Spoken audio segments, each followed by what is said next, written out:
All right, welcome back to a bonus episode of the Blasters and Blades podcast. So, hey, all you crazy sci-fi and fantasy fans, time for your daily dose of shenanigans over here at the Blasters and Blades podcast. Just three nerdy veterans geeking out over our science fiction passions and fantastical fantasies, a place where magic is king, the sky is the limit, and space is the place. So, without further ado, let me tell you what we're doing right now. We're getting ready to release some of the archive that we found from when we were the sci-fi shenanigans. We're going to get those up there for the posts that were brought down. We thought you might enjoy them, and so without further ado, let us roll that beautiful. Oh wait, they're going to sue me. Play it.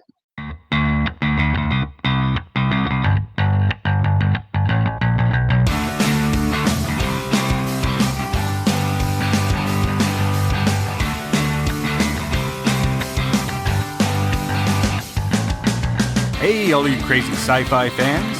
Time for your daily dose of insanity over here at the Sci-Fi Shenanigans podcast with your hosts, J.R. Handley and me, Chris Winder. Just two nerdy veterans geeking out over our science fiction passions. A place where the sky's the limit, space is the place, and nerds run the world. Without further ado... All right, welcome back to another episode of the Sci-Fi Shenanigans podcast. Today, as our special guest, we have author CC Ekeke.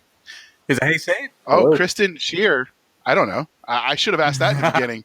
Wow, bad hosts. We're horrible hosts, Chris. Well, it's all you. It's all my fault, absolutely. Is that how you say your last name? Is it Ekeke? Ekeke. Ekeke, okay. We're going to call you CC because that's easy. And now it's going to make me want pizza. Okay. Is that a regional thing, or do you guys have those out where you're at too? The CC's Pizza buffet We places. had one. I'm in SoCal, so I don't know if we have those. You probably have like the fancy stuff that we can't afford out east. We have like some of these small places like Pizza Red. That's one of the things we have out there. That's the one thing I miss about living in Philly was all the good pizza places. But anyway, this isn't a food blog. Stop it, JR. Stop it. All right. So CC is the author of the Star Brigade space opera series. He spent much of his childhood on a steady diet of science fiction movies, television shows, and superhero comic books. He discovered his desire to write books in college when studying for a degree in advertising. His love of domestic and international travel provides further inspirations for aliens and worlds seen in his writing. When not writing or building new worlds, you'll find him reading and watching the latest films. Although if you do find him reading, maybe you back up a little bit from the window because stalking is bad, people. Bad. I agree. But Cece, did we get it right? Miss anything important? You nailed it right on the button. That's because we stole it from his Amazon page. Winning. So the second part of the introduction is we tell everyone where we first found them. So I actually first found CC when he was interviewed on the Keystroke Medium podcast YouTube channel. I'm not sure how you classify that. But anyway, the links for that will be in the show notes if you want to watch. And then ran into him again through the various author groups every indie author is in. And then when I started seeing his books floating around my suggested reading list, I knew we had to have him on the podcast because who are we to argue with the great and mighty oracle of all things good and holy, the almighty Bezos of the Zon tribe? Wow. We're just not worthy. I think you just promoted him. You did. So what about you, Chris? Well, CC and I are, we're getting up there in the years. I won't say we're old because you're only as old as you feel. Am I right, CC? Yeah, you're right. Yeah. Actually, I will say, however, that we were around to see the Army Air Corps split from the Army. We saw aluminum foil get invented, and we used to be neighbors before that whole Pangea debacle. Yeah. But how we met was CC was being nosy when I invented fire, and he got his beard burned off. Watch the movie Year One. It gives an accurate summation of how we met. That's right. It's based on a true story. Now that's a show note. It is actually a true story. But I'm played by Jack Black. It's interesting. I don't know how that worked out. That is just so rude. I know, right? They should have called you. Yeah, they should have. I could have given them a few pointers. Well. That is your most creative one yet, Chris. Oh. Hats off. Right on. All right. So the first question, and I have my mouse over the kick button. The religion question. Star Wars, Star Trek, or Firefly? I am a lapsed Star Wars person. It's always going to be important to me. But I might have to go with Firefly. Ah, good man. I've decided I've changed religions to Firefly as well. But why did you change? It's just the problem with Star Wars and Star Trek is that they've become literally too big to fail, and so they're not really innovating anymore, which is sad. Now there's Firefly. Well, Firefly Too soon. Firefly actually was doing some cool stuff before. It was, I think, with Firefly, it was on the wrong channel. Yep. If it had been on a better channel, if it had been on a basic cable channel, you probably could have gotten maybe 4 or 5 seasons out of it. Oh, more than that. Yeah, or maybe, exactly, even more. And we never would have had Castle, unfortunately. But I think that the thing with if you just kind of go back with Star Trek, it's like they're doing Star Trek Discovery, which is basically a rehash of the original series, but before the original series. And then you're just looking at the new Star Wars movies. And it's just like, it's unfortunately just going back in the well and just kind of, nothing really new. And it's unfortunate because I love Star Wars. Star Wars is a huge inspiration for me when I was started writing. Same with Star Trek. Yeah, kind of sad. All right, so after that sad note, what do you love? Sorry about that. I could have brought it down there. What do you love about science fiction as a genre? I love the infinite possibilities. I love that the imagination, like what you can do with it. It's like it's limitless almost. When it comes to the aliens, when it comes to the worlds, when it comes to what you do. But at the same time, you can still make stories that, even if they're foreign or alien, they can still be relatable. Or you know what, you can do something super pulpy and fun and, just something that's kind of like Buck Rogers and Flash, all that type of stuff. And that's the great thing about it is that it has so many subgenres that people can find and people can really get an avenue into. I love that about that. That's true. You can even have dragons in space.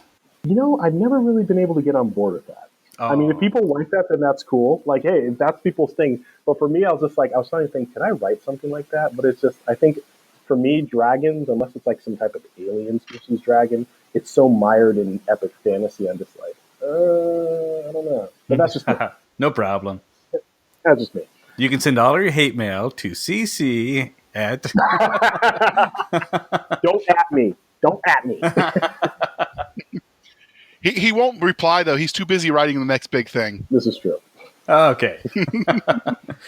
So, besides Star Wars, is there another first memory you have of reading, watching, or playing games in the sci-fi genre? Good question. So, I would say one of my favorite movies growing up, some of my 2 favorite movies growing up, was Fantastic Voyage, The Black Hole. Black Hole's awesome. Yes. Yeah. And I actually really, really liked, what's the movie? I just had it in my head. Flight of the Navigator. Oh, yes. Ooh, good one. Yes. Especially because I love that part. I love some of the parts in Flight of the Navigator. Just the whole thing was awesome. But I love the part when they kind of had that almost kind of mini zoo within there, and you had all those little aliens from different worlds. Like the one that looked like a snotty sausage, but it's because it had a cold. I love that. Yeah. Oh, I was just thinking about Black Hole, that red robot with the blades for hands. Yes. And interesting is when you find out the history behind that is that movie was rushed to production because, again, even though I'm kind of, a lapsed Star Wars worshiper, you really look at how Star Wars really changed all of science fiction for the better. And it changed movies because that's the reason why we got the Star Trek movie series is because of Star Wars. Like they were actually just going to do another series. They're going to do Star Trek Phase 2. And then because Star Wars knocked it out of the park, they're just like, oh, we're going to make Star Trek movies. And Black Hole was made because Star Wars was so hit. Disney was just like, we want some of that Star Wars money, which they're definitely getting now. But back then, they're just like, we want to kind of do our own thing. Nice. Yeah. So how'd you go from loving the genre to actually writing novels in it? So what happened was I always wanted to kind of create my own worlds growing up. And so I used to sketch a lot. And initially, I didn't really know what I wanted to do with it. I was thinking I'd be some artist in New York City or something. Mind you, this was like when I was 7 years old. At this point, I thought Jerry Coles were still going to be a thing when I grew up.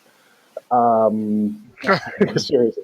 So then I think once I got into comic books, that was like, oh, this is what I want to do. I want to be a comic artist. And then I initially kind of saw, like, at the time, it was really, really hard. Like, comic artists, it was not easy for them to kind of get their own, like, to keep their own ideas and to be able to really direct where they wanted their comics to go. So I was just like, I don't know, probably I'll put that to the side, but I'll still sketch. And then what happened was when I was in college, I literally it was like the end of my sophomore year, and I was just kind of going through some of my old sketches as I was kind of packing up to go back home. And I just had this eureka moment where I was just like, I'm going to write this down. I'm going to write this down. I'm going to write this as a book. And before that, I'd never had any plan or intention to be a book writer, but I just literally had this just like, I want to be an author. I'm going to write a book. And so that's where that started. I was 20 years old, I think, at that point. So you had a bunch of ideas. You just didn't really have an outlet for it until you decided to write a novel. Exactly. Yes. Nice. Yeah. Now, do you still sketch? Not anymore, unfortunately. I'd rather put my creative energy into just writing more so.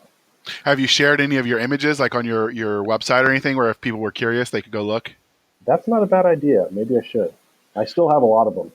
I haven't really looked at them. Nice. Years, yeah. Now you got blog content for a while. Yeah, I need to resurrect my blog. Yeah, that's a good idea. Or Instagram or whatever. You could like make little mini, like, what do you call it, flash fiction about the images? Yeah, or just like Flashback Friday or Throwback Thursday. One of those. Perfect. I want to see those. So let us know when those go. We'll share them in the Facebook group. Okay. All right. Peer pressure is a thing. Remember that. I'm seeing that. I'm feeling it right now. All right. Now I personally have an author that I try to emulate. I try to outdo. That's R.A. Salvatore. He writes science fiction. He even wrote for the Star Wars universe.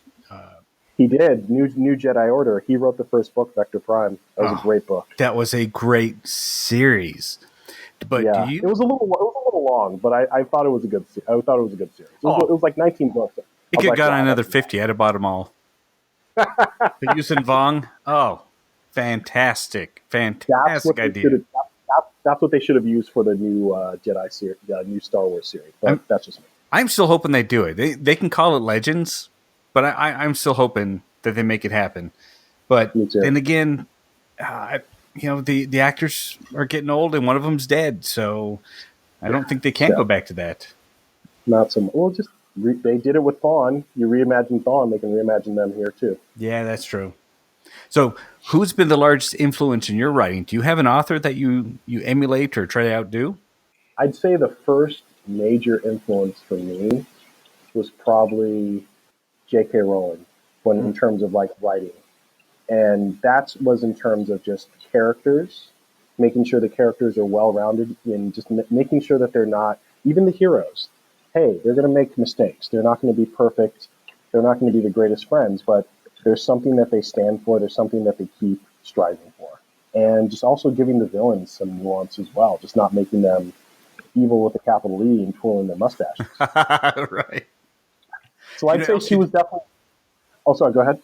I'd say, else who does really well too is if you pick up book 2 and don't read book 1, it's okay because you're right. There's nothing left out. She catches you up at least enough to enjoy the book. And that was the thing. When I first started reading the Harry Potter series, I started with book 3. That was an accident. But I started with book 3 and I was fine. I wasn't like, there was stuff when I went back and read books 1 and 2, and I was like, oh, but you were fine. You didn't need to be caught up too much. Yeah, she's brilliant. Cool. Oh, she's brilliant. But I'd say her and another person was definitely George R. R. Martin. Because, and it was funny because I didn't become a fan of his writing until the show started. I initially was annoyed when I ever saw his name on Amazon because I was just like, oh, he's a Tolkien pretender. Just because of his name, because it's like George R. R. Martin. I was like, oh my God, you're a Tolkien pretender. Without ever reading his books. And then the show came out and I was like, oh, that guy's series? And so then the show was awesome, or at least the first couple seasons. So I started reading it. And one of the things that he really influenced me with was the unreliable third-person limited narrator, and then also exposition dump, because that was something I used to do. I do a lot in my books. So sometimes, some things you need to expose a bit, And you want to do it in a way that doesn't completely take the reader out of it. And he does that so brilliantly. And so that was something that was really good to learn from and to see how he did it. And I was like, oh, okay, that's something I can implement in my writing. AJR, Yeah. I have a confession. What's that? I have never read a single word of his book or seen more than 5 seconds of any of his shows. Sacre bleu. I haven't. Hey, Chris. Yeah? I have a confession. What? I've never read any of his books or seen 5 seconds of his show. Oh my goodness.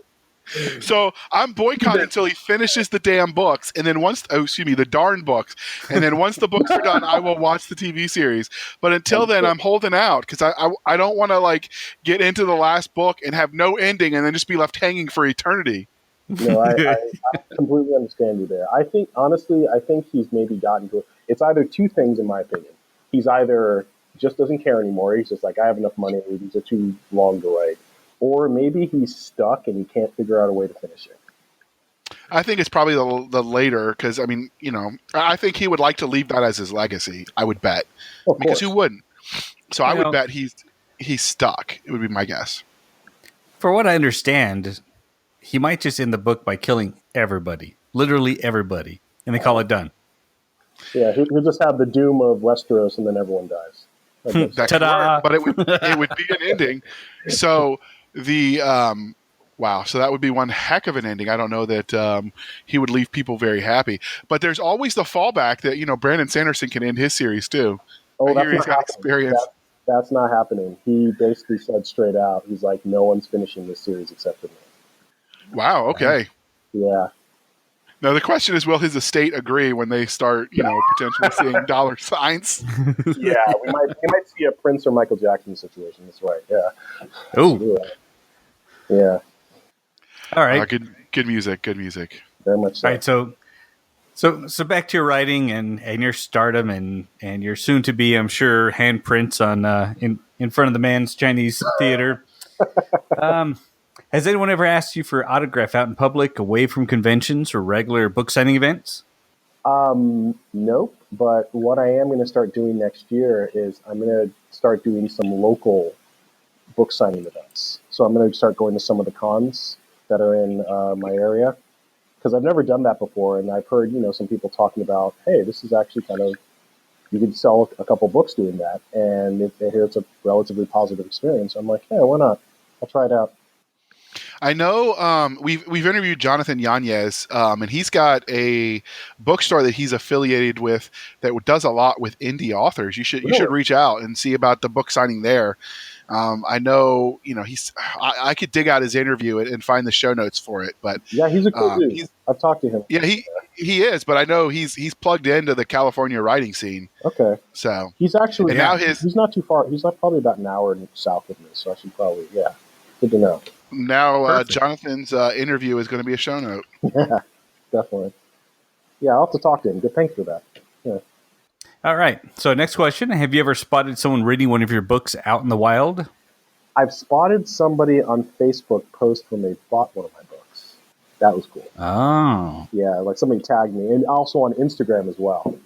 That was pretty cool. I think in the digital age, that's as close as you're going to get without, being arrested for stalking. Yes, pretty much.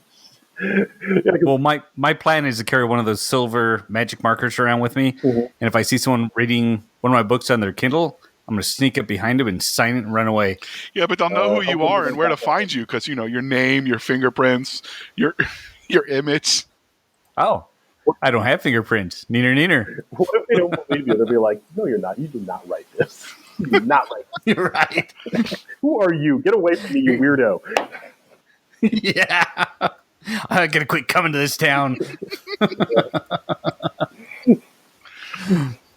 All right, now think hard, dig deep. What's a funniest interaction? Okay, if it could be funniest, scariest, weirdest, or just most entertaining for everybody around you interaction with a fan that you've had so far. Now, first, before you answer this question, remember that incident. You signed an NDA. You can't tell them what happened. All right, we're good. Just saying. Definitely not. I definitely had. Let's see here.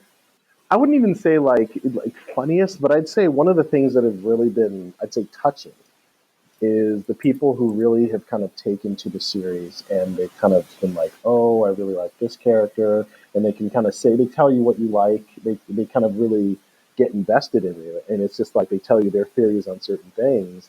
And it's really fascinating because it's just like, oh, I never thought of it like that. Or even better, it's just like, oh, that's exactly what I was trying to say. No one else got that. So those have been some of the cool encounters. That's happened a few times. So I'm pretty happy about that. Yeah. You can tell they're engaged because they actually thought about Exactly. Yes.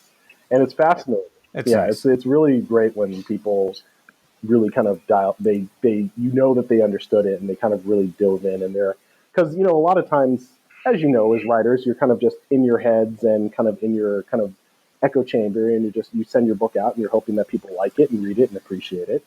And when they do, like at first, I remember initially it's weird, but then it's cool because you're just like, oh yes, great, good. I have fans. Like I actually have fans now. It's weird, but it's good though. It's good weird. Yeah, definitely. Yeah. Chris is the bad weird, but we don't talk about that anymore. Oh yeah, All with right. the silver monkey, clearly. That's what the restraining order says, but it's all lies. So 500 feet or under 1,000. Well, there's a reason he's not allowed into California anymore. I'm just throwing that out there. But Okay. Just saying. So this is the part of the interview where I list the various series that CC has written. So we have the Star Brigade series, which includes Resurgent, Maelstrom, Supremacy, and Ascendant. We have Star Brigade's Odyssey, an anthology, which I've read. It was pretty good. I would suggest reading his main series first. It'll make more sense, I think. The Star Brigade Traitor, a Star Brigade Strike File novella, Star Brigade Forsaken, a Star Brigade Strike File novella, and Star Brigade Inheritance, a Star Brigade Strike File novella. Now, can those be read out of order, or do they need to be read after as well? So I'd say for those three, so for Traitor, Forsaken, and Inheritance, those happen after the second book in the main series. So those happen between books 2 and 3. Because there's a decent stretch of time between those two books. So those would make more sense. Actually, I mean, you could read them if you want to, but it would make more sense if you read them between books 2 and 3. Then it'll be like, oh, I see where this is going. And it's kind of like more bite-sized kind of novellas, just kind of, hey, in between the books, this will keep you going. Yeah. Okay. Cool. So he's also written Explorations War, an anthology, which that was one of the times he was interviewed by the Keystroke Mediums when they interviewed all of the authors in that anthology. That was fun. I enjoyed it, and that's linked in the show notes as well as your standalone solo interview. Mhm. It's a bird, it's a plane, a superhero anthology, Superheroes and Vile Villains, Book 1, which is a series of anthologies about superheroes. Then we have the Expanding Universe 3, Space Opera, Military Sci-Fi, Space Adventure, and Alien Contact, a sci-fi anthology, which I was also in as a good one. It's lots of good stuff. Craig Martell puts out a good product. And then we have Pew Pew Volume 3, Bite My Shiny Metal Pew anthology. And I actually had submitted for that one. That was MD Cooper. And so those guys will be in the show notes as well. But MD read my story, and he was like, "Yeah, you're a nice guy, and the story was good, but that's a little too barracks humor. Is there any way you could take that X and put a PG-13 on it?" And I didn't have it in me. So Chris wrote over that one, and that'll be released soon. Chris, Oh, yeah, that's the one that you were like, yeah, I don't know that the world is ready for that yet. I love it. But that's where that came from. I can't wait. He was like, if you could tone that down, the story itself was okay, but yeah, Amazon might have something to say about that because it's all infantry barracks humor, and if anyone's ever been around the military, you can imagine how. Well, you wouldn't want your mama to read that one. Understood. But that's the Pew Pew anthology. There's I think there's 4 of them now, but they're all sort of tongue-in-cheek, humorous science fiction short stories. So if that's your thing, man, you should check those out. So I can tell you a bit of stories behind. It won't take too long, but I'll just tell you a bit of stories behind each of them. So the Explorations War, that's actually the 3rd book. in that series of anthologies. And I was fortunate enough to get a spot on that anthology. And the great thing about it is that each short story in that anthology is part of a larger story that book is trying to tell, that anthology. Because I think the first one or two were basically kind of just stories that took place in a certain universe. But book 3, what they were trying to do is everything kind of told like, hey, this is all leading towards this finale. This is all part of this big story within the Explorations universe. But for that one, it was all kind of war against this one evil entity, without trying to spoil too much. And mine was a really fun story because it dealt with time travel, and it kind of talked about the origin of the villain. So that was super fun. It's a Bird, It's a Plane. So that, interestingly enough, the short story I did there was part of a new series that I'm currently working on. And we can talk about it a little later. So I just kind of wanted to give a little story that was kind of more innocent, and it kind of dealt with what is it like being the spouse of a superhero? So it deals with kind of a husband, kind of how he's supporting his wife, who's like the superhero in this world of superheroes. And Wow. Yeah, and then Pew Pew, that was super fun because that was completely a standalone story, and it dealt with like sentient hamsters who wanted to take over, who took over planets, and they wanted to take over Earth, and they were going to do that by posing as pets, and then have themselves be the latest phase. But I don't want to spoil too much. I think you should check it out. Interesting premise. Yeah, it was a super fun story. So the It's a Bird, It's a Plane was put on by Steve Bellaloo, I think, right? Yes. Mm-hmm. And then the Exploration was hosted by Nathan Heisted's publishing company. Mm-hmm. So we'll link those in the show notes if anybody's interested. So, and those all sound like amazing books, but today we're going to focus on his Star Brigade series. Yeah. I picked this series because many of his works are set in this universe, so why not talk about where it all started? So how did you come up with the idea or premise for this series? Where did the spark of inspiration come from? It was weird because it came from so many different places, but I can give you a primary, like obviously I'd say the primary inspiration when I was a kid came from Star Wars, of course. Because I was more of a Star Wars fan growing up when I was like really, really young. And then it wasn't until I was in my like early teens, that's when I became a Star Trek fan.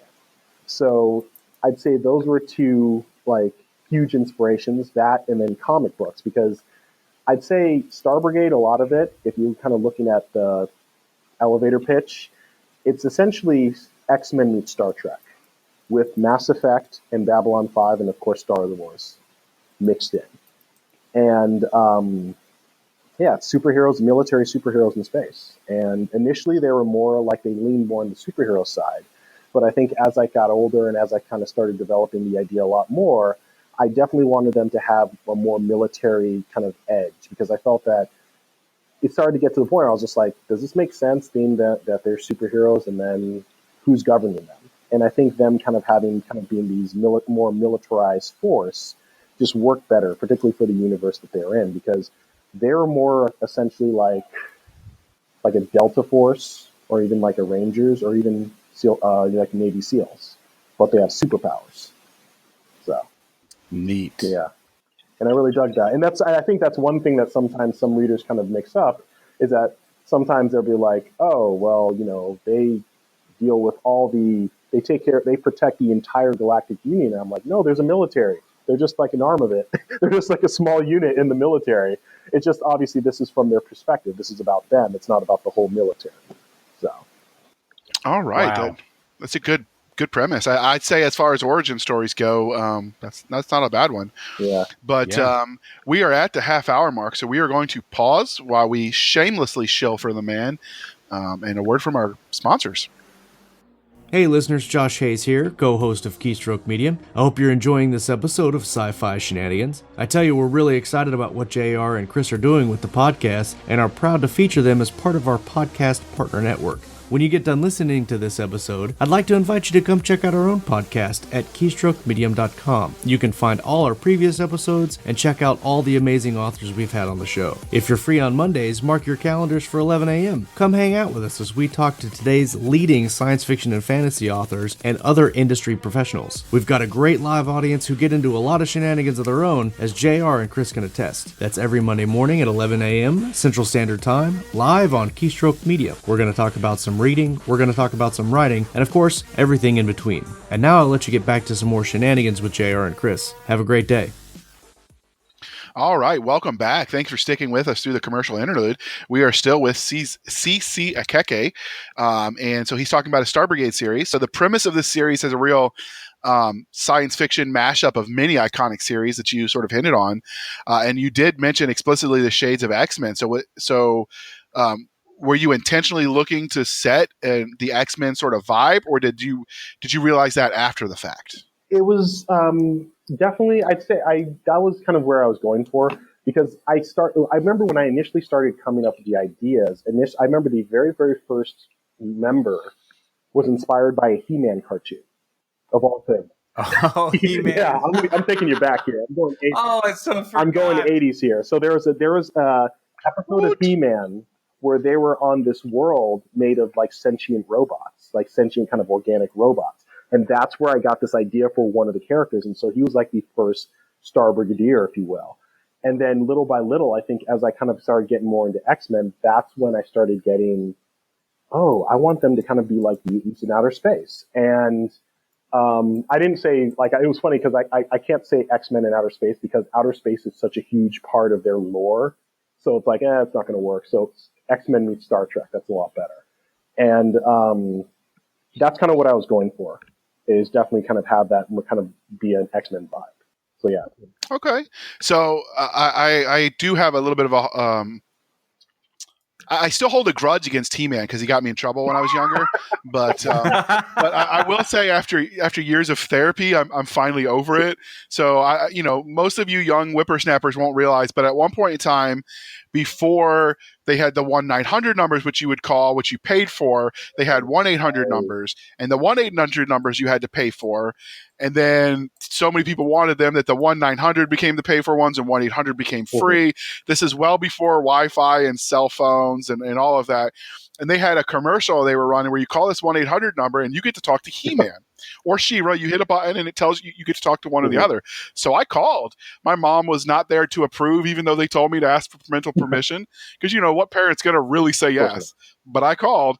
And then I didn't even get to talk to He-Man. It was just a recorded message that was like super cheesy that told you to listen to your parents. I'm like, well, if I'd done that, we wouldn't be listening to this. But so I got in a lot of trouble. And then if I had gotten in trouble, but I had talked to He-Man, it might have been worth it. But not only did I get in trouble, I didn't even get to talk to He-Man, and I was bitter for years. Years of therapy. You should have called him the power. Oh, we can't tell it all. You should have called him the power of Grayskull. That was the mistake. Yeah, I probably. I should have. Skeletor was a better role model anyway. Was he? Or what about Hordak? Ooh, yes. He was She-Ra's main villain. Oh, jeez. I didn't watch a lot of She-Ra. I actually watched both. I like both. I like them both, too. They kind of went in tandem. Yeah, they did. I think, for each other. They were brother and sister, even though it was weird because his name was Adam and hers was Eve. I'm like, I don't know how that's going to work out, but it was good. Sure. I never actually put that together, but you're right. Yeah, maybe they were from West Virginia. Maybe Grayskull was in West Virginia. They're from Eternia or something. Yeah, but it was all. You know what? It was funny because that situation. I mean, for me, I remember that always was in my head. But it was almost kind of like the whole thing with to go on a quick tangent, Batman versus Superman, where I didn't know that both Batman and Superman's moms were named Martha. I was just like, what? I never knew that was a thing. What? And that's why they're fighting. They're siblings. God. It's a secret. Anyway, let's not go down that rabbit hole. All right. Let's rein this pony in. Fair enough. All right. So which X-Men character do you like the most? I was actually a big fan of. I was gonna say Wolverine, but he was just so overdone and oversaturated that he's not fun anymore.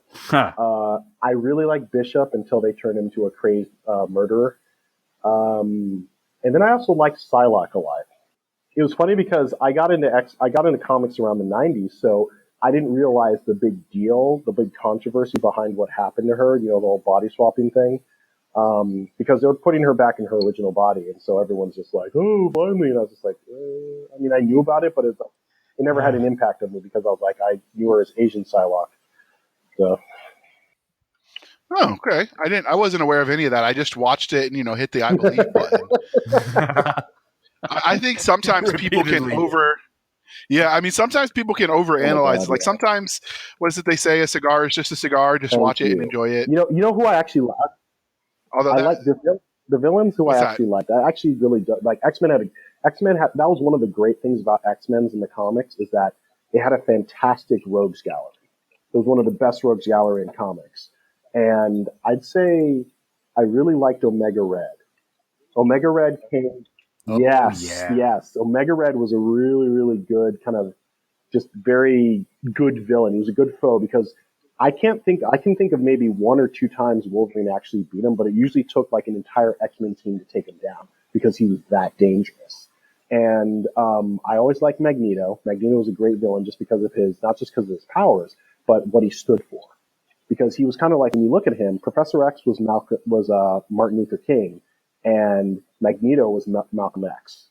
They both wanted the same thing, but they're trying to do very violent ways.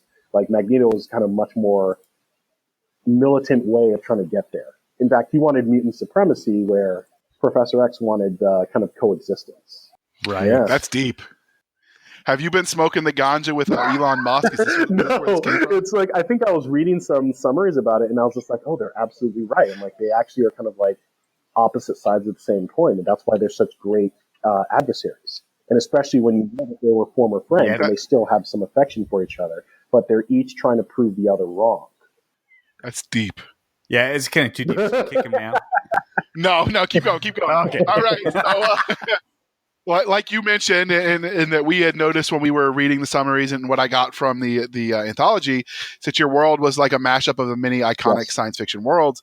And you mentioned the shades of Star Wars and Star Trek, which are two of the most iconic space opera franchises, because those evil doers over at Fox canceled Firefly.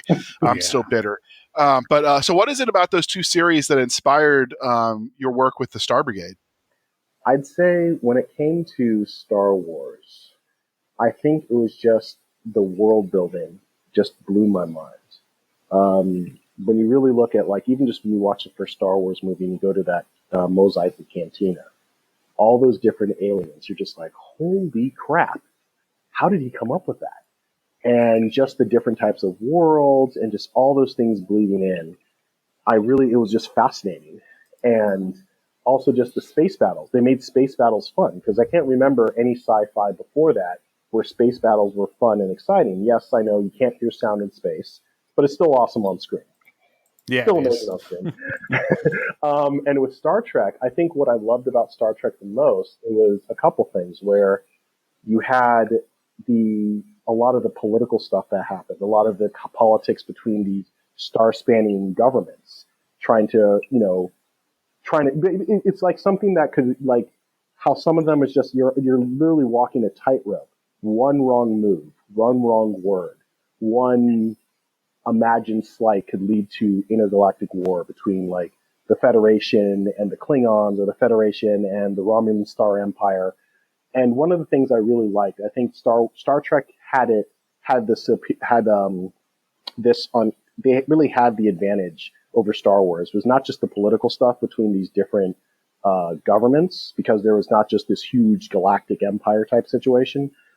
They really leaned into the science fiction aspect of science fiction. So you got to see alternate universes, which that was actually the big reason why I loved alternate universes, because I remember watching the Mirror Mirror episode in the original series. And then also they played around with time travel. They had so much fun with that throughout a lot of the series.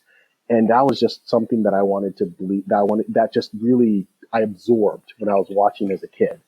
And also one of the things that was really great is, and this was actually a huge inspiration for the main character in Star Brigade, is they had diversity. They had diversity in their show. Like that was something that you didn't really see a lot in Star Wars, other than like Lando. But literally, I think that was a bit because I remember specifically Cisco was like a huge inspiration in DS9 because this was a black man in space, which you didn't see too often, and he was a single father. He was a widower. So he not only had to manage this space station, he had to deal with the grief of losing his wife so tragically to the Borg, but he also had to be a father to the son as well. And that was a huge inspiration for the main character Star Brigade because he also is a widower who has to be a single father. And I wanted to make sure that, because a lot of times, sometimes when you have somebody who's a fallen military hero who has to reclaim glory, you find him at this, butt end of the galaxy in some dive hole, getting like drunk off his behind.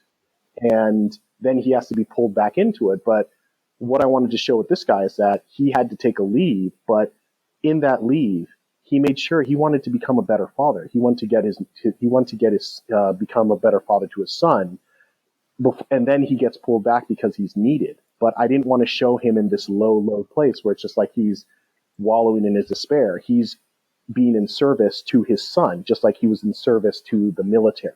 And then now he has to balance both because before he was the kind of almost like the backup parent because the wife was there, where he got to kind of more focus on his military career. But now he has to do both. He has to be the present parent while managing this military unit. Wow. Okay. He's getting way too deep. I can still kick him. We're good. We're good. So you did miss that the diversity that they showed with Star Trek actually started before in the original series with was it Uhura? Uhura, is that how you say it? The Uhura and Sulu, yeah. Yeah, because I mean, with her, it's like you didn't see black women on TV in that capacity at all, and especially you only saw very bad stereotypes of Asian men or Asian period on TV. They were only just kind of crafty, wily villains, and you see this guy who's an intelligent, well-processed, well-mannered, nuanced character. And I love the story about Uhura, where she actually, the actress, Nichelle Nicole, she wanted to, I probably said her name wrong, but she wanted to leave the show because she's like, I don't feel like I'm doing enough. And the person who told her not to go was actually Martin Luther King. Wow, I didn't know that. Yeah, he basically, because she happened to run into him at I think there was some event, and she ran into him, and he was kind of talking about, my daughters, my children love your show. And then what ended up happening was she said, I'm probably going to leave. And he's just like, no, you can't do it. I forbid it. Which kind of made it awkward for a minute or so. But he said, you've opened a door. And if you leave, then it's going to be that much harder to reopen it. Right. Wow. Yeah. Wow. Okay. So that's I do know that with Sulu at least that went a long way to healing some of the residual angst from World War II in Korea, where both of those wars were fighting Asian nations. I think that and this Cold War with the commies that helped too. But I mean, I do think portraying them in a positive way that was groundbreaking at the time. It was very much so. Absolutely. So. And I do think, for all, I don't necessarily like the post-scarcity sort of kumbaya stuff that they do. Mm-hmm. And it just doesn't seem real enough. It ignores what I think of as human nature. I agree. But I mean, you can't get past, that what they did to culture, mm-hmm. So I 100% agree. I think that's one thing about Star Trek that I kind of was like, kind of calling BS, where it's just like, there's no need for money, everybody has anything, and I was like, I don't know about that. Like there's gonna be like one thing I try to do. I haven't really focused on it, but in Star Brigade is that you have to hit a certain kind of gross domestic product or gross planetary product, if you will, to join the Galactic Union. And there's still planets that maybe they're territories and not full members. They're not full member worlds because they haven't met that thing. So it's like, you can join as a territory, but you can't be a full member world until you hit this. And even some of the member worlds are still some of them are a little poor. Maybe they're just barely making it to contribute. And that's realistic because there's always going to be a planet. It's going to be almost kind of like when you're looking at the EU. You have Germany and France who are kind of carrying, I don't know the full specifics of it, but there are some countries that kind of aren't really, they're not as prosperous as some of the other ones. And same like with the United States. There are states that aren't as prosperous as other ones. You have California, you have some of the coastal states, some of them are doing great. And then some of the states that are kind of more in the middle in the South aren't doing as well. And that's kind of how I wanted to portray it with the Galactic Union. Wow. Yeah, that's I didn't think I tend to appreciate science fiction from just the surface level, but that's deep. What's going to really mess us up though is one of these days someone's going to say that about our writing, and I'm like, no, it really was just an adventure tale. What are you talking about? And it's funny that you bring up the whole thing about not funny as in haha, but funny that you brought up the thing about kind of healing the wounds of Asian Americans, because there's a species in the first two books that's featured, and they're going to be featured throughout the rest of the series, but they get a huge feature in book 1 and 2. And their situation is very akin to what happened to Japanese Americans during World War II with the internment camps, because of what happened with World War II. So that actually happens. That's mirrored in some of the events in Star Brigade. Because something happens to Earth, I'll just tell you straight out, because a lot of science fiction books, everyone's trying to destroy Earth. I'll just tell you, I destroyed Earth. Earth is gone. Humans have already moved on to another planet by this point, so it's not like every human has died. But it's kind of like humanity got destroyed, and it was an accident. It wasn't like, it was a straight-up belligerent attack. It got destroyed via an accident, and it was only a few members of the species, maybe like a dozen. And so the entire species gets blamed, and they're just branded public enemy number 1, and they basically get carted off into internment camp. So, yeah. So it was something I mirrored. I was specifically looking at the internment campaigns that happened during World War II. All right. So we've also, moving on from the Star Trek stuff, because this is not the Star Trek fan show, people. That is the wrong religion. Religion. But so I'm always curious where stories come from, and I noticed that some of the short stories, at least from the anthology, and then what I looked at, had some of the grittiness and themes that you saw in the modern remake of Battlestar Galactica and Mass Effect, and both of those were popular because it felt realistic. None of the sunshine and rainbows. So what is it about those two franchise intellectual properties that inspired you? Because clearly it bled through into your writing. Oh, thank you. So basically with Battlestar Galactica, it was how they treated the characters. That was the biggest thing, was the characters were flawed. Even the people who were the heroes were extremely flawed, and they made mistakes and they did dumb things, but they were heroes. And even the villains, we got to see this is why they felt the way they did. This is why the Cylons felt so. They basically were slaves. Even though they were robots, they were treated like slaves. So they were rebelling against their oppressors and their masters. And this was before they got into the whole Final Five space juju stuff. This is just when you broke down they were fighting against an oppressive regime that created them and were basically shackling them. So I love the character development. Like even just there's an episode called Scar in Battlestar Galactica where they kind of broke down the mythology. They broke down the allure of Starbuck and showed her flaws more deeply than probably any other episode.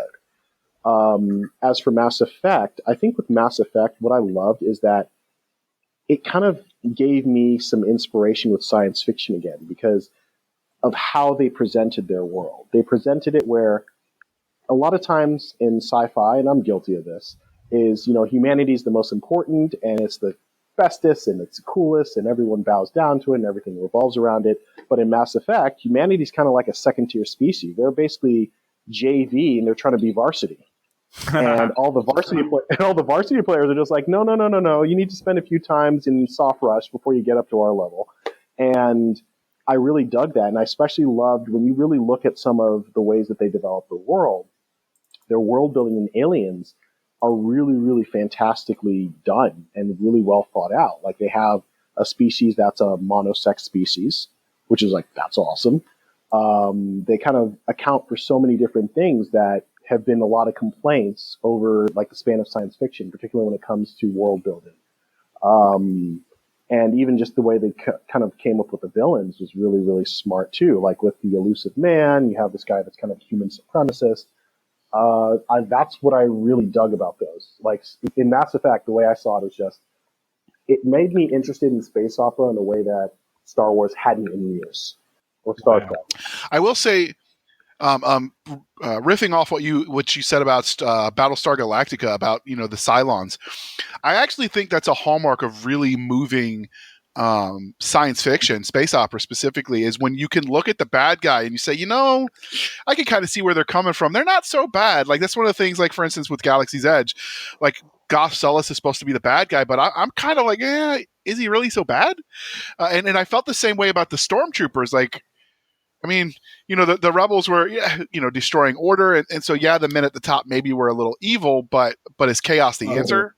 So I think that's one of the hallmarks, is when you can look at the bad guy and you can sort of see where they're coming from and understand that maybe some of what they were doing, like, they had a point. And that's one of the big things. You're absolutely right. That's one of the things I wanted to try and do with Star Brigade, with the people who are more nuanced, the villains, and even the good guys, is that in their mind, they're right. So every person's terrorist, it can be another person's freedom fighter. Exactly. And that's kind of... I don't... Oh, go on. Go ahead.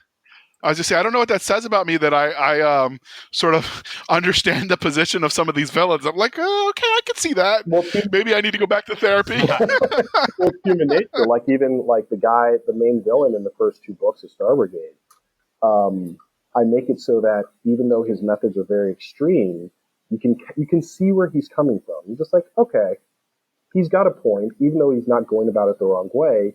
I see why he's pissed. I see why he's fighting for his species, because of how they're treated, because of this misunderstanding. So that's a key thing that I wanted to do with a lot of villains, is like, this is why they're doing that. And of course, you don't want to, you always want to at times have room for the mustache twirling, pontificating Bond villains. But and don't forget the petting the kitty cat if we want to go back to Inspector Gadget. Exactly.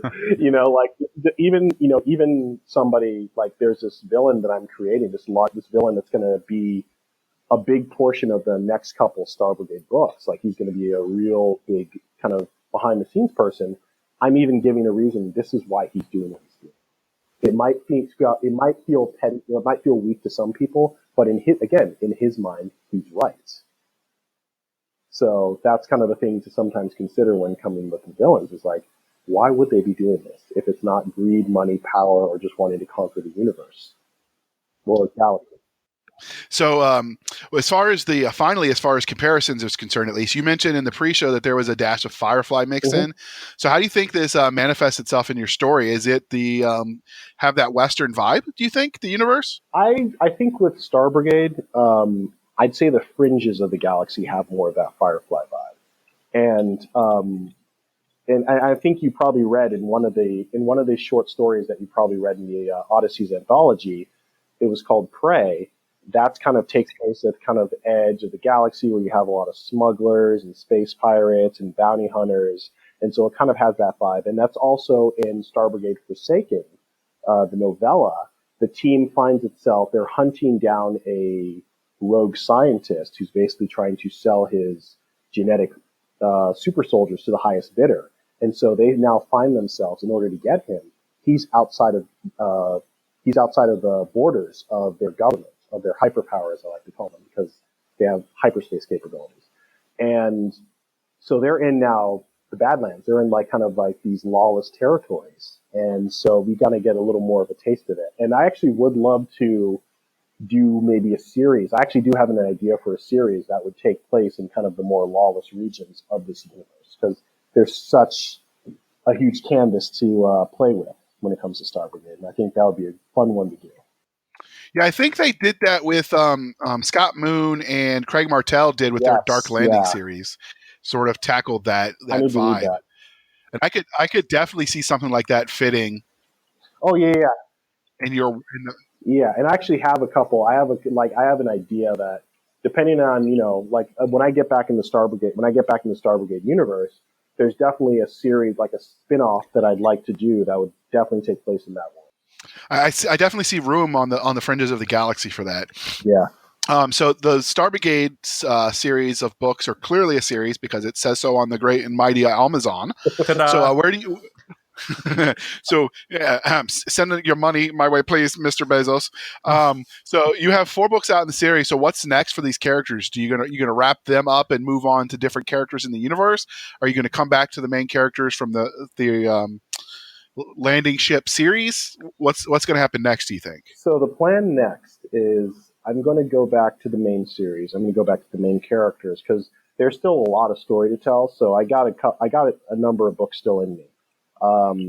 But I definitely want to do at least, I don't want to commit, I don't want to commit out loud, but I definitely have a number of books still in it because there's definitely, I'd say as far back as the first book, there is a longer narrative that I want to at least tell to its fruition.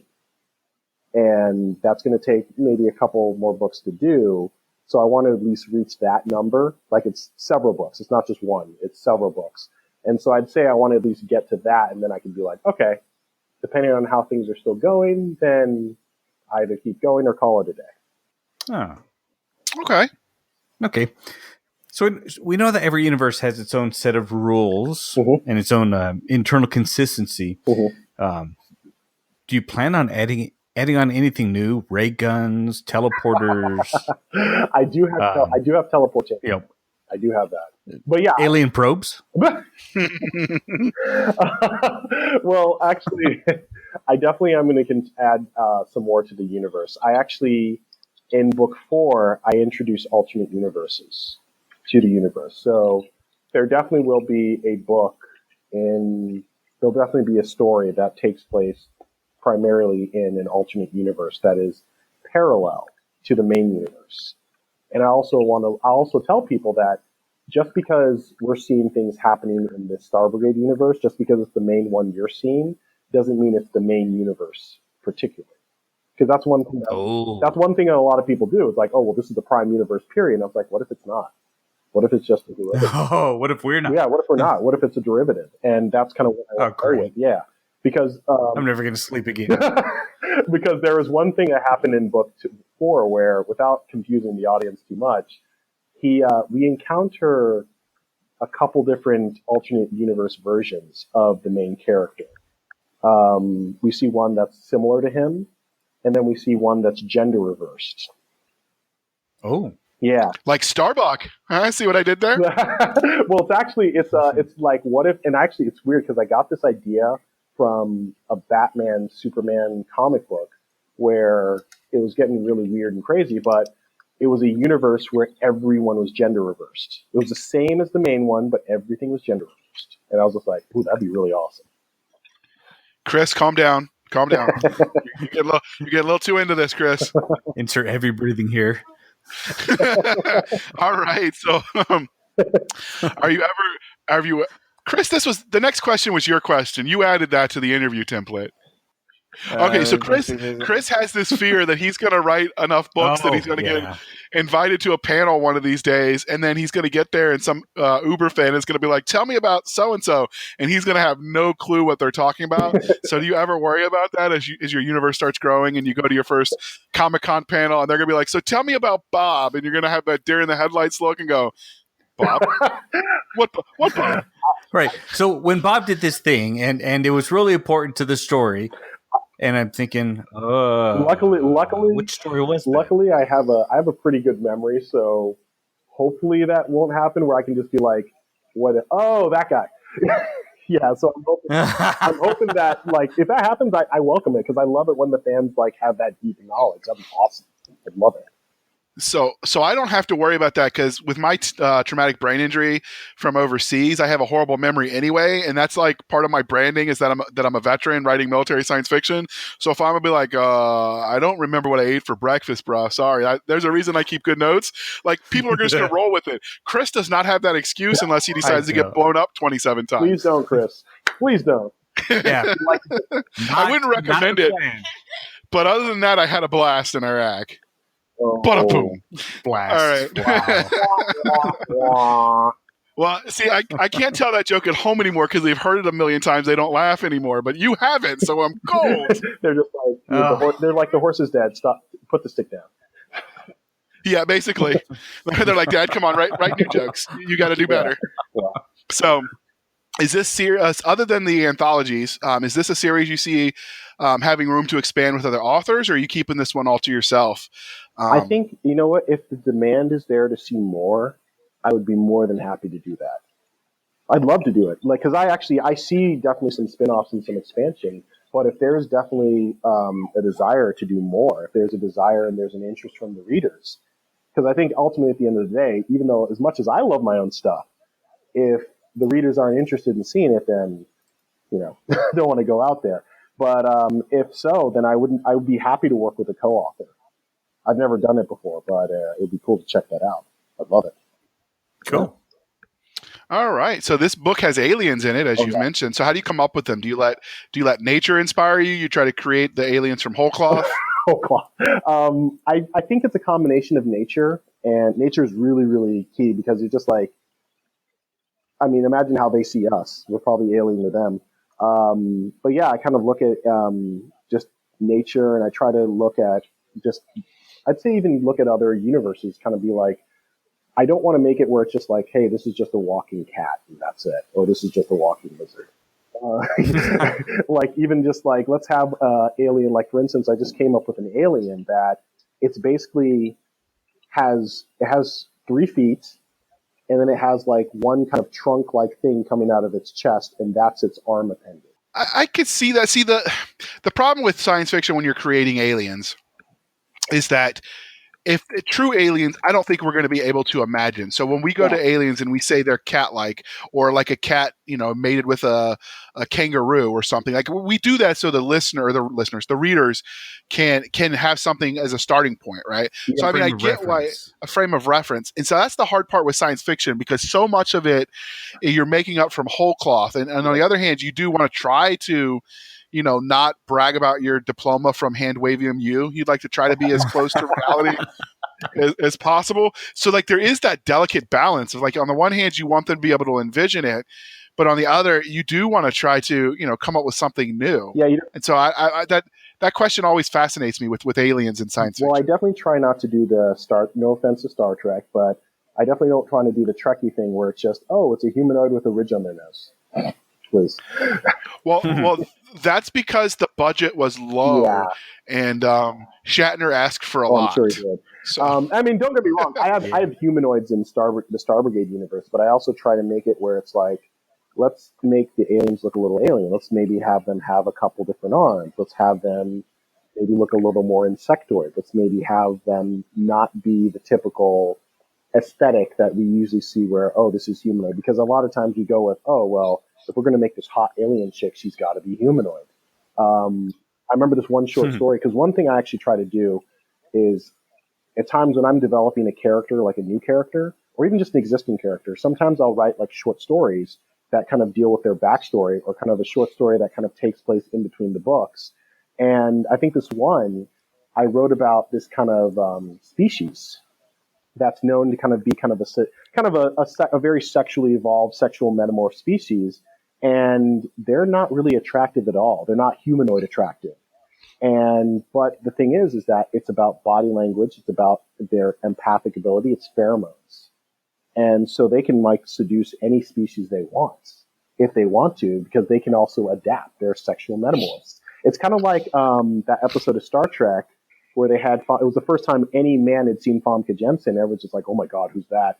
And it was the one where Picard fell in love, and she was like, all the guys were like falling for her. Like she even almost got Worf. You remember that? I vaguely remember. So the reason I think that you could argue credibly on Star Trek's defense about the humanoid is there are certain evolutionary things that would make sense that you would evolve. So opposable thumbs and you know, standing up bipedal. And so on that respect, I get what they were trying to do. Like that makes sense from a biologically evolutionary point of view. But that doesn't necessarily mean they're all going to develop with, you know, 2 hands, maybe 2 legs, but that doesn't mean that they're going to have the 2 hands and the breast and all the things that make humans look like humans. Like that doesn't necessarily always have to follow. So, and that's the one thing where they cut short. But I think part of that was budget, and part of that was, you know, when Star Trek was developing at least the original series, they had a lot more oversight about what was considered appropriate for TV. That's right. And there was like 3 networks at that point. Right. And so that limited the creation of a universe from the get-go. So I mean, I can give them a little bit of credit for what they did with what they you're had to right. work You're with. absolutely right. I agree. So, but I agree with you that not everything necessarily is going to look like, They're not a humans. sexy humanoid like the Orion. Right. But somehow Kirk always finds them and tries to make half-breed, non-human babies. He's a rabbit. He's a human rabbit. That guy. That guy is. So moving on. So I've skimmed the reviews like I always do. They help the right readers find the right book. So dear listener, please be kind and speak your mind on the reviewing platforms. That'd be Amazon, Goodreads, or wherever else you buy the books. So your first book has 336 reviews, and that is after the great and mighty Amazon purge of book reviews, which is impressive. Yeah. So when you go through the negative reviews, when you look through them, you see the only real complaint that they articulate, because a lot of it's like, did not like, Thor not hungry now. The kind of monosyllable, they don't really tell you anything other than they have a star and some words in them. Mm-hmm. So when you go through the negative reviews, the only real complaint of the book is a slow buildup, which I don't mind. I enjoy a slow burn. So admittedly, I'm a little biased, but I am aware that these type of books can turn certain readers off in an age where everyone has a short attention span. So if you had it to do again, would you jump right into the action, or would you keep the slow burn? Because I think that's a little bit of your style. Like you do that. I do actually. I think it's a really good question. I think I'd probably tighten it up a little more. I probably would keep most of the build, but I'd probably tighten it up a bit more, because I'd want to, like, hey, let's jump more into things right now. Because I can get where people are coming from, where it's just like, okay, where's this going? Da, da, da, da. But sometimes sometimes the journey is better than just finding out right away. If you want to find out right away what happens. Like, I remember it was funny because I actually I read my negative reviews, and because I think, despite, other than the ones where the person just doesn't like it and there's nothing you can do, sometimes you can learn a lot and be like, hey, okay, I never thought of it like that. It's good to know for next time. But I'd probably just tighten it up a little more, but I'd keep most of the build. I'd probably tighten it up by about 25% maybe. Yeah, that's where I learned about the right readers to the right books. That really hit home when I first got my first book out. I'm like, oh, I've got to do a blog tour. This was, 2016. You got to do a blog tour. You got to get people to write book reviews. So, when I started my blog, it was just any follower was a good follower. I wasn't really targeting. So I had a romance reader who primarily reads romance or fantasy read, because, we were, digital friends. She read and wrote a review and gave me 3 stars with the premise at the beginning, this isn't what I normally read. And I'm like, oh, I probably should have found sci-fi readers. So, I think some of it is just, knowing what you're getting into. Exactly. And that's why the reviews matter, because, there have been plenty of times where the 1-star book reviews sold it. And I'm like, this is what they call it, military splatter porn. I'm like, oh, dude, sign me up. Like, I'm sold. That's all I need. I don't even read the blurb. How much splatter? Right. So I remember with an interview with David Weber when he was talking about, I don't want to write that. And I'm like, what's wrong with that? I'll read that any day and twice on Sunday. But so speaking of reviews, the more positive ones mentioned that the premise was engaging, especially that superhero-esque vibe in the sci-fi setting. So how do you balance crafting that level of magic with the superheroes with your goal of trying to have this be, more grounded in science? It's all about the characters. I think most importantly is making the characters actually, nuanced and making them 3-dimensional. I think if you're just making them like live action figures, then it wouldn't work as well. But I think making them have their motivations, their doubts, their drives, their fears, their hates, their loves, and giving them kind of having bonds between them as well. Not just them individually, but how do they connect with their fellow teammates or the people around them? And I think that if you can't relate to the character, if you can't get behind their story, it doesn't matter how awesome your world is. And that was something that I always liked. And I think that's one of the reasons I gravitated. I'm going to go comic book here. I always gravitated more towards Marvel stories than DC stories, because the Marvel characters are always more grounded in reality. And despite some of their powers, especially X-Men, like X-Men, the world hated and feared them, as they told us 10 million times. And a lot of them came from such damage, but they're still trying to fight the good fight. They still believed in this dream. And with Star Brigade, I make it so it's like you have some of these characters have come from really screwed up backgrounds, but they're all here now, and they're kind of a weird kind of, I wouldn't say dysfunctional family, but they're this family, this mishmash of different characters who have been molded into a team. They're trying to protect the Galactic Union, that's the name of the main government, as best as they can. Despite their issues, they're overcoming some of their deficiencies and their deficits as people or as characters.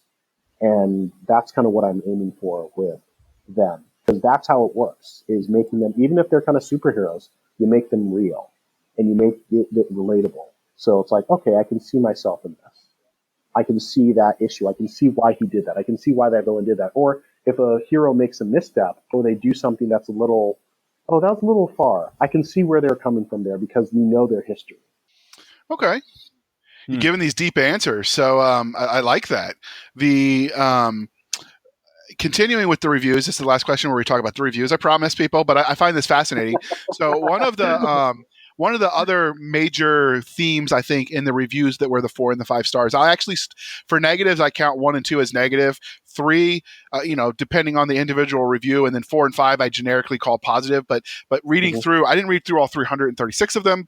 Fair disclosure, I read about 30 in each category. Mm-hmm. But how do you? They all mentioned that you had the pacing, that you got the pacing right for each novel. So how do you manage that with each series? Because each series has to kick it up a notch from each book in a series has to kick it up a notch from the last book. But then you still have to pace it within the novel. So how do you think you're going to balance that without losing control of the dragon whose tail you're hanging on to for dear life? I'll have to admit, with books 1 and 2, I got really lucky. I think it's just I just had the story I wanted to tell, and fortunately, even though I had to kind of tighten it up and change it once I got it in the ebook, I got really lucky that I had this really great story that I wanted to tell. But I think the big thing for me was when I started plotting, when I started doing outlining, and again, I know not everyone's a plotter. I just happen to be a plotter. That's what really helped me, so I could kind of see the story in advance and be like, oh, okay, that's what's happening here. That's what happened in here. That's what happened in here. And just kind of seeing in advance and putting it on paper, this is where everything's happening. Okay, I can move this ahead here. I can move that ahead here. And then what makes it even better, and when you're a writer, and I think once you started writing for a certain amount of time, sometimes even if you plotted something out, when you're actually in the thick of things and you're writing, something will change. And you're just like, what if I don't do that? What if I do something different? And it's trusting your gut. When you get to that point when you're writing something and you've plotted it out, and then you actually get to that part and you just feel differently, like the characters or the story or the characters are taking you in a different direction, or you can just sense, okay, I'm running a little long in the tooth in that direction. Let me either cut that out or let me move that to a different part of the story. I actually had one of those moments like a couple of days ago with this current story I'm writing. And I think sometimes when it comes to that, when it comes to pacing, you have that template, you have that base when it comes to the plot or the outline or the story structure especially. But for me, it's a matter of trusting your gut. And if you feel the story, this is not going to work for the story right now, or this isn't going to work anymore, you just have to trust it and go with it and trust yourself. And that's kind of what I've been doing when it comes to the pacing, if that helps. It does. It's fascinating. I mean, we try to keep this geared towards the readers, because there's plenty of how to write podcasts out there. Mm-hmm. We know we listen to several of them, but so that's good. I do know that if you want to be sold on the value of plotting versus pantsing, get blown up 27 times, you will be a believer. I'm telling you, because sometimes I'm like, what was the main character's name again? So I feel you. So it's kind of an all. I don't recommend trying. It's an all you need is kill situation. Live, die, repeat. Yes. Nice. All right, so I don't know if your books have been out long enough, or if they have enough traction yet. But have you been approached for any other kind of media, such as role playing games, movies, or video games? I've been approached for, I think, a comic book.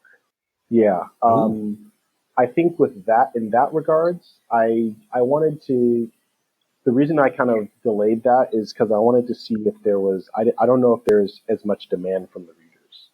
That's the only reason why. Because I definitely definitely would love to see my book as a comic book. But I was thinking to myself, is there really a demand from the readers to see that?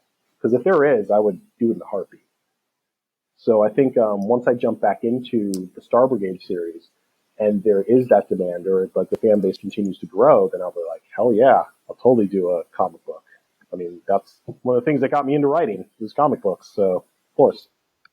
Yeah. Right. I was thinking that would come full circle. Hold on just a cotton picking second. All right. Everybody knows that comic books are for kids. They're graphic novels now. Yeah, it's like tricks, dude. Right.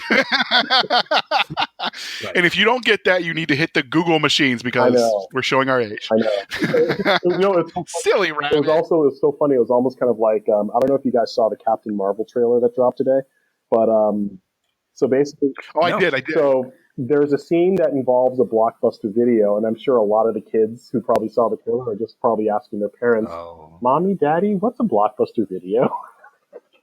Because it's before the days of Netflix, way before the days of Netflix. Wow. Yeah, I hadn't thought about that, but you're right. I think, and of course, when we say the silly rabbit, some of the people that are older than us are going to be thinking about entirely different rabbits. Thinking about Bugs Bunny and Elmer Fudd.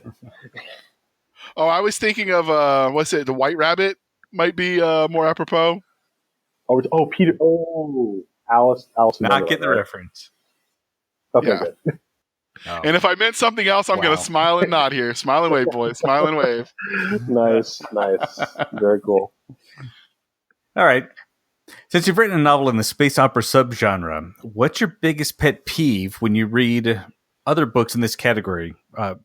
Not mentioning any specific names. What do you see that they're doing wrong? I mean, because people write what they know. They write what they write what they know. They write what they're passionate about. So I wouldn't say wrong. I'm not the proctor of all things space opera. I'm just a big fan. I would say something that I a bit of a pet peeve, a lack of diversity in their characters, because this is the future and there's no diversity. Or if there are aliens, the aliens are evil and they want to destroy Earth for some reason. Why always Earth? It's like, why do you just want to destroy Earth just because? Like, do you watch a lot of YouTube videos? Because we're cutting cable, so I watch a lot of YouTube videos. That's why the one destroys. Yeah, YouTube. Probably. But there's a YouTube channel called Generation Tech, which puts out a lot of funny, nerddom type videos. And one of the jokes they've got going through their entire theme was humanity first, and they make merch for it. For funding, and so you've seen the coexist sign with all the religion things. I have seen that. I think I've seen one of those. They play off of that with like humanity first. That's awesome.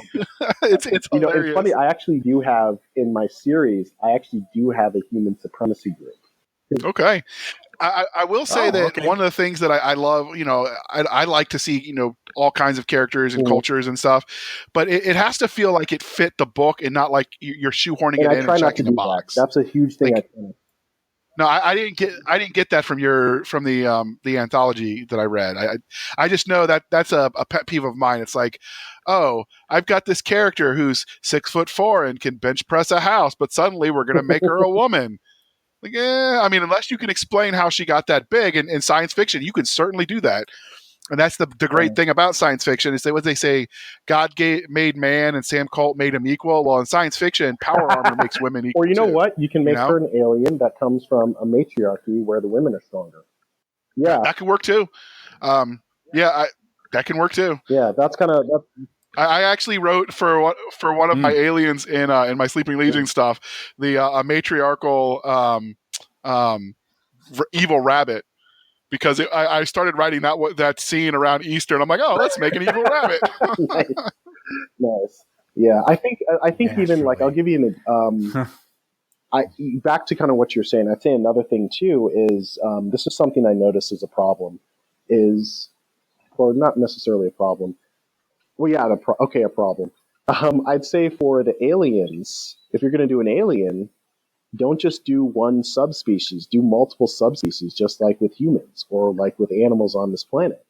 And a lot of times they'll have like the alien is just, they look the same, they dress the same, there's literally no nuance between any other member of the species. And I remember that was something they did with the Yuzon Vong and I'm going to go EU Legends with Star Wars here. That's something that they did with the Yuzon Vong species in the new Jedi Order series. Is they had different castes and different types of Yuzon Vong, almost kind of like with ants, where it's like they have like the worker ants, they have the guardian ants, they have the queen ants, and that's kind of what they did with the Yuzon Vong, where they had all these different types. They had the shapers, they had the warriors. Obviously, they had something in common where they all were very much this very masochistic, self-mutilating species, but at the same time, there was deviations between each of the different castes or ethnicities. And that's something a lack of when it comes to a lot of space opera. Yeah, I can see that. Yeah. So diversity among the aliens too. So not all of each race look and sound and think the same. I agree with that. So that's one of the things you see where they'll have like their race X, and all X are afraid of the dark. Well, what about that? That one guy who just wants to be different, and you don't get a lot of that. You're right. And that's something I'm trying to like. I can feel you there. Star Brigade, that's something I've tried to do with the species is because I saw myself going down that path, and I was just like, oh, let me try and do a deviation here, just so there's like a different diversity within these alien species, because that's important to show as well. Wow. Okay, so besides yourself, who does space opera right? Right. I'd say who I like. I don't want to say who does space opera right. who does space opera that I like? I'd say. I've read, even though I need to read more of his books, I've read Josh Dolezal. I read the first book in his Omega Force series. He does a great job. His was really, really fun and exciting. I really liked his book. Have you guys heard of Josh Dolezal? I have, but I can't pronounce his name to save my life. So. I think that's it. Hopefully that's right. I'd say also Nick Webb writes really, really great science fiction. One of the great things that he does with his books, I've read 2 books in his original Legacy Fleet series, and the great thing that he does is that he has a cliffhanger at the end of every single chapter. So I got to the point where I was just like, just one more chapter. Okay, just one more chapter. Okay, just one more. I got to see what's going on. And he's fantastic at doing that. I really like his stuff is really gripping. See who else do I really like? I need to read more people. That's a problem. Is that a lot of times like I want to read more people who are kind of like that I know first and foremost. Who else is really good? Oh, you know who else is really good? I'd say Michael A. Stackpole. You know him? So I read some of his books. I've heard of him. Because he did the X-Wing series. That was the one thing that that was one of the series. Yeah, that was him. And I love that series. I also read I think the book of his that was my favorite was I, Jedi. And I loved it because it was one of the first time. Actually, I'd read first person before, but it was a first person Star Wars book, which had not been done before. And the main character wasn't one of the big 3. It wasn't one of the main characters that we see in a lot of Star Wars stuff. And that's the best stuff in the universe when they didn't go with Luke and Han and whatever. When they branched out, that's where the gold is. Book, it was a huge inspiration when I was crafting my main character, because one of the things about my main character, he's an ex-fighter pilot. So there'll be certain scenes within the book where he's actually kind of doing these turns, and he'll sometimes kind of go back and do these turns with the ship that they have to kind of fight off the bad guys that they're doing, who are it's a dogfight. And just reading that book, the way he kind of talked about it, like I don't know if he's a former fighter pilot, but the way he does space dogfights is so engaging. Like he's great. He's awesome. Pierce Brown does also great space opera. He does the Red Rising series. I would definitely recommend him to anyone. The guy is so talented, it's disgusting when he writes. It's high praise if you're disgusting. Yeah. But yeah, I think I honestly I really do need to read more people, like read more of the kind of folks that I know, like the indie authors. Not just to support it, because I'm curious. Like some people, I was like, oh, I want to see what he's writing. But yeah, there's some other people I'm forgetting. Like there's a couple people I've read, and I was like, ooh, he's great, but I can't think of it off the top of my head. Yeah, it's old age, and it happens. Yeah, it is. So. Yeah, the old age of 38. I know. All right, so you also set your story in the military science fiction subgenre. So within the subgenre, what is your biggest pet peeve without mentioning any specific books? Unless it's set in the future, some of these military sci-fi where it's just like they attack Earth present day. More often than not, if an alien species has the technology, the military tech, and the weaponry to come to Earth, we would not stand a chance. We would get wiped out. We would get obliterated. There's no way we'd be able to withstand them unless we're talking about the future where Earth is actually, has militarized space, has colonized different planets. Like, there is no way that would actually happen.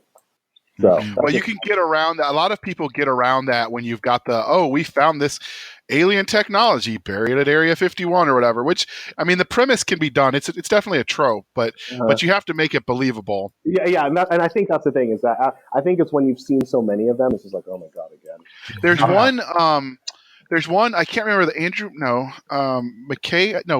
McGinnis is the guy's name, but he wrote the Junkyard Ship series. Mark McGinnis. Yes, that's one who I think did it right for that trope. You're right, yeah. I'd like to read it. I think I have one or two of his books. I need to read him. Yeah. He was the first author I saw that did so like if you go on his ebook and you click some of there'll be links at the top, and then he had somebody sketch out like a floor plan of the book of the ship, and then you could click the link and see an image. It would jump you somewhere on the web that would be like actual like schematics of the ship, and you could toil around and then go back and okay, so this is where they are, which I thought was kind of cool. Oh, that's awesome. That's actually really good. It probably cost him a lot of money if he couldn't do it himself. Yeah, probably. Yep. This is where your sketching ability could come in. If you ever start your own wiki, you could like sketch out the various aliens and give people visual references. That I could do, but I'm glad I don't do that for my covers. I actually I'd rather pay somebody who's way better than me and does it for a living. Fair enough. Yeah, but I do see what you're saying. That'd actually be really cool. So, who do you think does a good job in military sci-fi? Who's your favorite?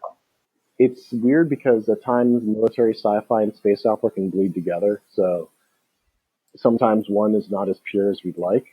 You know who I actually like? I thought it was really well done was James S.A. Corey, and I know that's two people, but I really liked what they did. I read the first. It was Leviathan Wakes, so that was actually a really good book.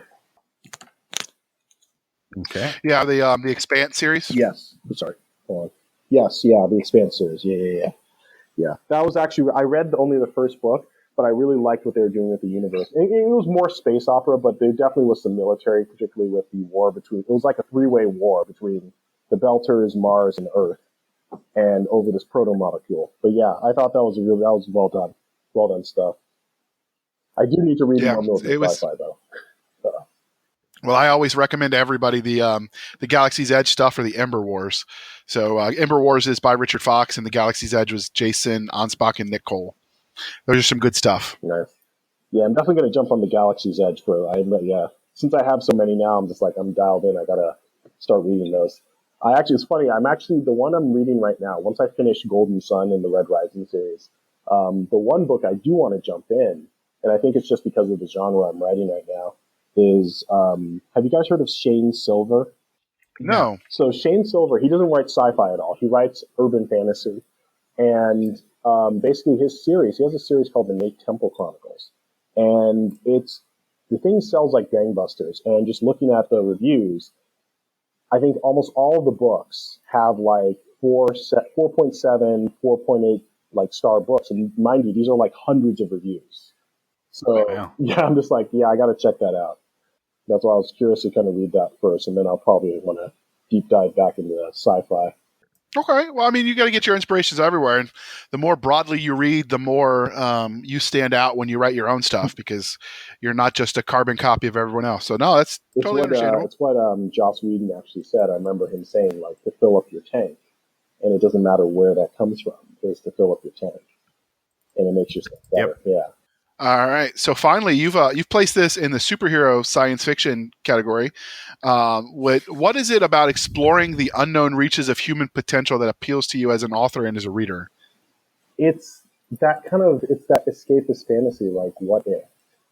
What if humans could evolve to this level? What if humans could have these abilities?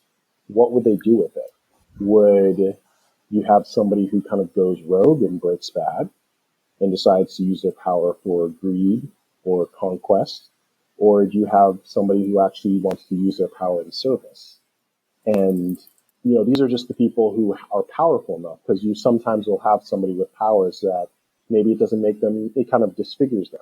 Or maybe their power makes them a danger.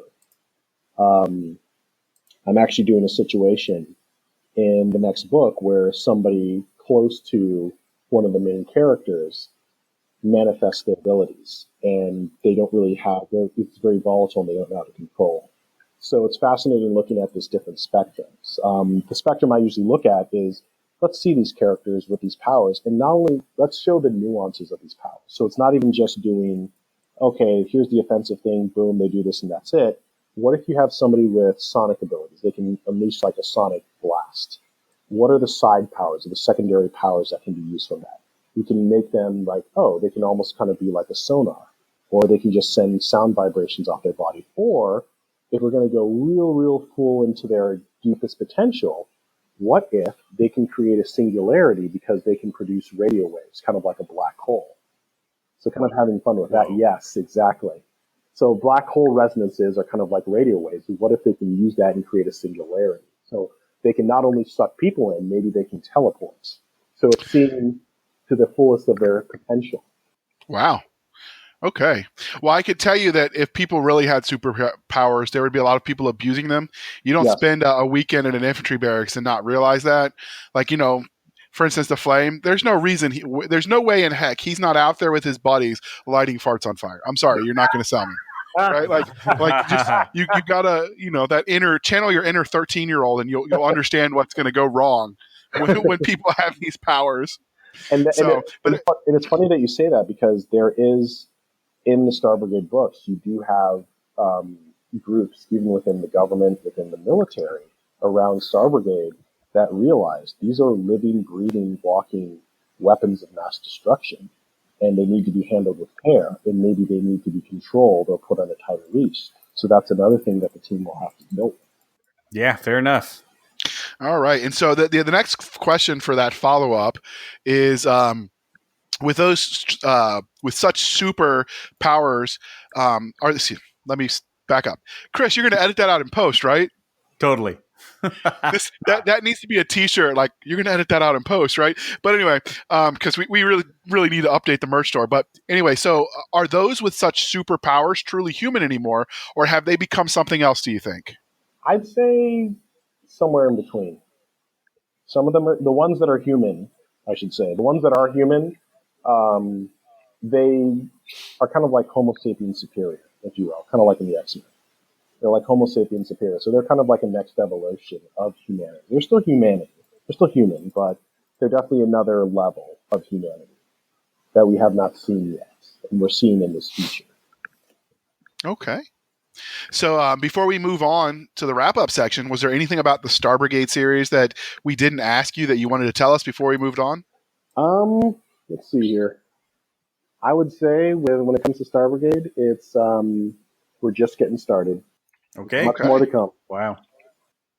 All right, that's it. That's encouraging. So enough about your book, CC. Shameless plugging is over. So what are you reading in the genre? And obviously, since we've been talking, you've listed a lot of authors and a lot of series. So what's the one thing you've got queued up on your Kindle right now, or your, Dead Tree edition? So what I'm reading right now, I'm reading Golden Sun, which is book 2 in the Red Rising series. And, queued up after that is Obsidian Sun. A lot of sun situations. I don't know why. It's not on purpose. That's the first book in the Temples Chronicle. I'm going to read that probably after I finish Golden Sun. And I definitely would like to dive into the Galaxy's Edge series. I'm not just saying it just to say it.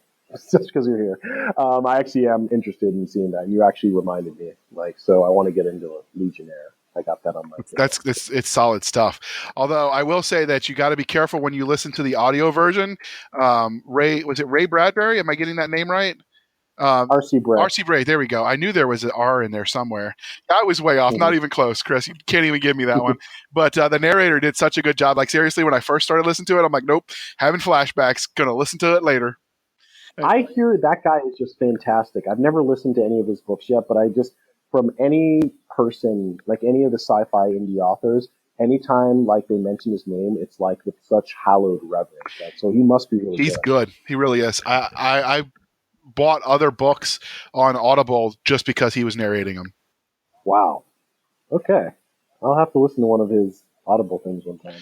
So what about you, Chris? What are you reading? You still on the James Peter book? Yep, James Peters' Black Swan Planet. That could be fun. It's got monkeys and assless chaps, and it's a humor SF book. Just one. Just okay, one. not plural. Well, so far. That we know of. Right.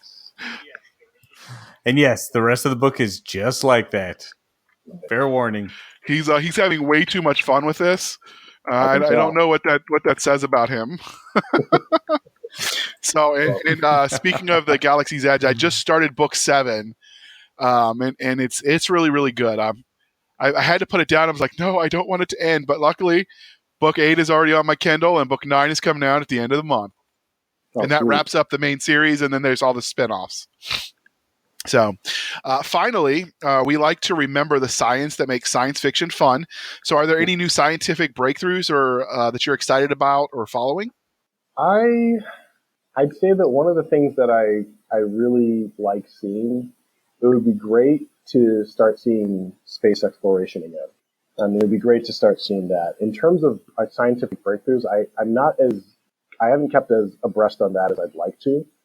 I remember one time I saw that they were working on teleportation, but it was like at it was at a subatomic level. But I think for me, like one of the things that'd be nice to see is to see space travel again, not just sending probes out, but actually sending men and Did you watch? Go ahead. Just men on Mars and whatnot. Yeah. Did you watch Elon Musk's show about Dear Moon and all that with the artist that bought the first space shuttle civilian one? I did not. Was that the one where he got blunted up? No. That's the interview I think he did with Joe Rogan. But this is he did an announcement where they showed the improved civilian model of the BFG, the big Falcon rocket. Mm-hmm. And so the first person, a Japanese billionaire, trillionaire, maybe if he can afford it, but he basically sponsored the first trip, and he's going to take 6 to 8 other artists into space with him for a week to inspire them, because he's a big proponent that art will change the world. And so he really believes that, what could all of these great masters have done if they had, stood in space and seen the sunset, or, you know what I mean? Like all the, I don't know, existential sort of what if questions about what could have happened had they been able to experience this. So it was pretty moving. They just unveiled all that last night. So I was glued, and so was Chris. Okay. No, that's awesome, man. That sounds really good. I'll have to check that out. And he's doing the rich guy. I can't remember his name. He owns a company called Zozo, and ZOZO, and he's doing a competition to see which artists go with him. Oh, that's amazing. So I thought that was because he mentioned some of the ones that inspired him who have passed away, and what could they have created had they seen all this stuff. It was pretty impressive stuff. And as far as we know, Elon was so good. That's amazing. That's really cool. So what about you, Chris? What are you excited by? Well, there's an article that says the last Delta II rocket launches NASA's satellite to map Earth's ice with a space laser. This seems like a really bad idea. Yeah, no way that's going badly. Very bad. I don't know if you thought that was a good idea. Yeah, we have some really nice cameras. We now have 4K resolution. There's all kinds of ways to map Earth's ice, and they're going to do it with a freaking laser beam. So from the article, the launch of NASA's Ice, Cloud, and Land Elevation Satellite 2, or the ICESat-2, because NASA likes coming up with catchy acronyms, marked the unprecedented 100th successful flight of the Delta II rocket built by the United Launch Alliance, which over the course of 30 years lofted the first GPS satellites, deployed commercial telecommunication constellations, and sent NASA robotic probes to explore and study the moon, Mars, and asteroids. For its 155th and final mission, the Delta II flew its 7420-10 configuration, outfitted with 4 graphite epoxy motors, or GEM motors, side-mounted boosters, which were jettisoned 1 minute 22 seconds into the flight, and a 10-foot diameter payload fairing, which was similarly disposed of about 4 minutes later as it climbed into space. Basically, we're seeing the end of an era with this satellite, the beginning of a new one. As private companies like SpaceX leads the way in technological innovation, hopefully this will see a new space race between SpaceX and whatever the Amazon guy is doing, Lord Bezos. whatever his name is. But Lord Bezos. yeah, oh yeah, All hail. all hail. But yeah, there's definitely no way that a gigantic laser in space is going to go wrong or be turned against us, since even the NSA has been hacked. Just saying. So, when we were, before we were even, a twinkle in our daddy's eyes, all of us collectively, there was the existential cultural angst over the potential for a nuclear Armageddon. And a movie was made called Dr. Strangelove, or How I Love to Learn to Love the Bomb. I really think maybe we need an edition of that for the modern age. Something about how I learned to fear the laser, because this is going to end badly. Mm-hmm. Have they not watched the first Star Wars movie? Dude, Death Star, giant lasers in space. Yep. Never Right. ends well. I almost made an Alderaan joke, but I lost it. Too soon, man. Too soon. 40 years and still too soon. Yes. Let me make was it Dr. Strangelove? I'll throw that in the show notes, because if you haven't seen it, you're missing out. I watched that in the politics of Hollywood class I took in college. So Nice. it was about propaganda and the role of entertainment on culture. So, and it was pretty unbiased, I think, from an aging hippie that was the professor. It's pretty amazing stuff. But anyway, that's a good movie if you haven't seen it, people. And so, because Chris was so rude, and I interrupted him about 12 times, but the article that I found is called "SpaceX has apparently tweaked its giant BFR rocket design, and it looks awesome." Now, that's the title. We don't pick the titles. We know SpaceX or Space.com, the website, can do a better job at titles. But be that as it may, we will carry on. So it's yet another article where the title says it all. It's almost like they don't want us to read the articles, Chris. Right. I think that's what it is. So I think they don't know the technique. Maybe. So they need to go back to journalism school or something, or get a better editor. So SpaceX giant Big Falcon rocket, or BFR, has a sleek new look for an audacious private passenger flight around the moon. If early rendering is anything to go by, the BFR is going to have some wild fins. They displayed the art for that last night that we talked about with Elon Musk and the Zozo creator, the company, on September 13th, 2018. SpaceX announced that it had signed a deal to launch the private passenger flight around the moon with the new mega rocket sometime in the future. Details are scant, other than who the first guest will be. But the private spaceflight company did unveil a new artist's concept of the BFR passenger rocket around the moon. So that is from the article. So this is now my interpretation. So basically, the new look for this rocket was recently revealed. So stay tuned as we see the transformation from art to conceptual. And I can say that it's a sexy new design that seems to harken back to that hopeful pre-moon landing era art that came out of the 1950s. It kind of had a Jetsons vibe to me. You saw the unveiling as well. Did you get that too, Chris? Who are you asking? Oh, me? Yeah, you watched it. No, I got more like 1950s Pulp Fiction. Okay, I could buy that. So, or as they say in RoboCop, I'll buy that for $1. But I could be wrong. So click the link, read the article, and check it out for yourself, and that will be in the show notes. So, CC, as we bring this journey to a close, how can listeners find you? They can find me at CC Ekeke, CCEKEKE.com. And from there, you can find me on Facebook, and you can also find me on Instagram. And there's also I also have a Facebook group for people who are interested in or have read my books, so they can congregate and we can talk about all this kind of cool stuff, whether it be my books or science fiction or pop culture and all that fun stuff. Outstanding. And what about us, Chris? Where can they find us? Our website is www.sfshenanigans.com. Our Twitter handle is @SFS, that's Sierra Foxtrot Sierra _show. Our email is podcast@sfshenanigans.com. And our Facebook group is facebook.com/groups/sfshenanigans.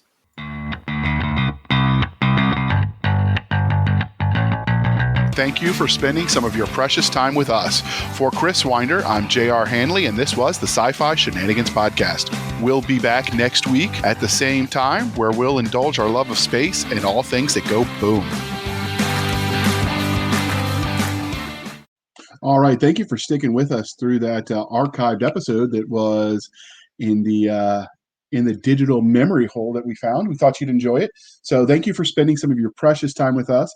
For Nick Garber and Doc Cisca, I am J.R. Handley, and this was the archive for the Blasters and Blades podcast.